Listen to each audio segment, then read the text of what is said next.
देशर प्रमुख IT company Infosys को मिली बड़ धरणर जीएसटी झटका। 32,000 कोटी टंकार जीएसटी फांकी मामलें कंपनी को मिली नोटिस। कंपनी भी यह उपर निज पक्ष रखी समस्त अभियोग को खंडन करिछि। जीएसटी फांकीर एही मामला 2017 मसीह 2022 मसीह मध्य घटिथिबा जीएस इंटेलिजेंसी पक्षर अभियोग होइछि। उक्त समय अवधि मध्य इन्फोसिस को निज विदेशी शाखारु प्राप्त करिथिबा सेवा उपरे कोनोसी जीएसटी प्रदान करि नाही। फल कंपनी उपरे 32,403 कोटी टंकार जीएसटी फांकी अभियोग होइछि। एहा उपरे निज पक्ष रखी इन्फोसिस कहिछि एहा प्री शो कज नोटिस। देशर प्रणति नियम अनुଯାयी एपरी सेवा उपरे जीएसटी लागू हुए नाही।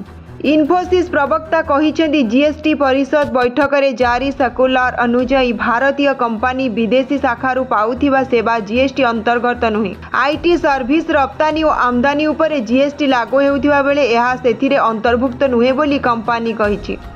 आमे सरकार को समस्त निष्पत्ति को मानिबा सह ठीक समय जीएसटी प्रदान करुछु बोली कर्नाटक स्थित इन्फोसिस कार्यालय पक्षरु कुहा जायछि। ब्यूरो रिपोर्ट न्यूज 16 ओडिया खबर।